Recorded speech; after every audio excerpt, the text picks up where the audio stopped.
to Dr. Pepper earlier today. Here's what he had to say about the way Dr. Martin Luther King was actually killed. He wasn't killed from the bullet that hit him on the balcony. He was taken to the St. Joseph's Hospital, and he was killed in the emergency room of St. Joseph's Hospital by the chief of neurosurgery, Dr. Breen Bland, who came in when they were all working on him in the emergency room, and he said, "Get out of here, let that die." And as they moved out of the room, the last one out was a surgical nurse, Lula Mae Shelby. And when she heard them gathering up spit in their lungs to spit on Martin's body lying on a bed there, then she saw Dr. Bland take the catheters out of Martin's body and take the pillow from under his head and put it over his face and suffocate him.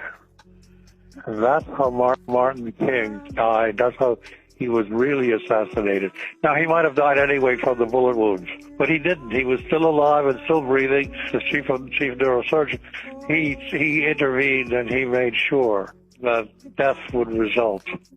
Wow. Right? My jaw was on the floor. Now, Dr. Pepper knows this because the son of the nurse, Lula Mae Shelby, who died, but before she died told her family, the son of this nurse told Dr. Pepper under oath. And when Dr. Pepper confronted a member of the Dixie Mafia, he said, yes, this happened, and actually that the chief of surgery was their family doctor, and that 3 weeks before the assassination, he visited them and said, hey, if the bullet doesn't kill him, make sure he goes to St. Joseph's, because we will make sure that he dies. Now, let's talk about this case, okay?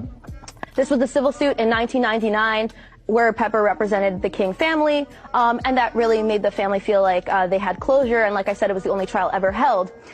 The Memphis jury in this case decided that local, state, and federal governments were liable for King's death, and that this was a real conspiracy, a conspiracy between the U.S. military, the Memphis PD, and Dixie Mafia, these crime figures in Memphis, Tennessee. This is just for the audience. Right. This is a civil case that was brought, much like the O.J. case. Right, where they couldn't find him guilty here, but finally when a civil jury heard it, they came out with a It was the only trial, yes, and there was 30 days of trial, and over 70 witnesses were heard. And Dr. Pepper told me earlier today that it took the jury less than an hour to decide after these 30 days that this was a true conspiracy. Correct. Where others may have been involved. Correct. Other than the person who was accused. And that James Earl Ray was the fall man, and that he was unwittingly, unknowingly part of this conspiracy. And the real shooter, I gotta say this, even though we can't get to the whole story, was Frank Strouser. He was a Memphis police officer, the best shot in the Memphis PD, and he was the one who actually fired the